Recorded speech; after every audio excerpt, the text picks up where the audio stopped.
ప్రియాంక అంటే ఒక disturbing thing 2, 3 days ముందర ఈ కాఫ్ సిరప్ తీసుకోవటం వల్ల కొంతమంది పిల్లలు చనిపోయారని మధ్యప్రదేశ్‌లో న్యూసొచ్చినియి. అసలు ఏంటి కాఫ్ సిరప్స్ ఏంటి? ఎప్పుడు వాడాలి? ఎప్పుడు వాడకూడదు? Can you throw some light on this? Yes ma'am. ఈ మధ్యప్రదేశ్‌లో జరిగిన ఇన్సిడెంట్ అనేది వెరీ అన్‌ఫార్చునేట్ ఇన్సిడెంట్. ఇందులో ఒక 14 కిడ్స్ డెత్ అవ్వడం జరిగింది.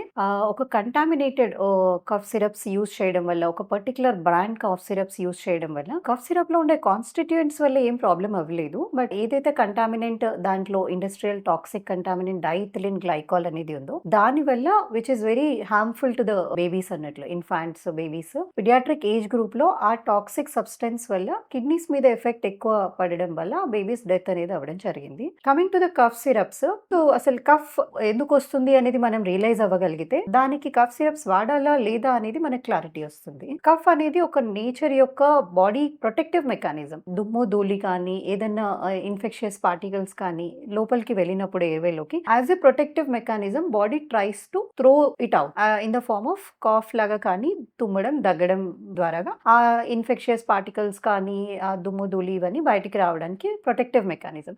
ప్రతిసారి ఈ కఫ్‌ని సప్రెస్ చేయాల్సిన అవసరం లేదు. ఎందుకంటే అది మన బాడీకి ప్రొటెక్టివ్ బ్యారియర్ మెకానిజం కాబట్టి. ఇప్పుడు ఎప్పుడు వాడాలి? ఈ కఫ్ సిరప్స్‌లో ఉండే కాన్స్టిట్యూయెంట్స్ డోసెస్ అనేవి less than 2 years usually not recommended. ఎందుకంటే అవి they have an sedative action కూడా.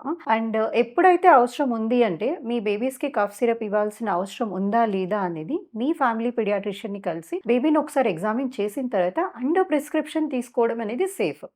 అంతేకాని మీరు డైరెక్ట్‌గా ఫార్మసిస్ట్ దగ్గరికి వెళ్ళిపోయి over the counter cough syrups లైట్‌గా దగ్గు, తుమ్ము రాగానే వెంటనే ఫార్మసిస్ట్ దగ్గరికి వెళ్లి సిరప్స్ తీసుకోవడం అనేది మానేయాలి.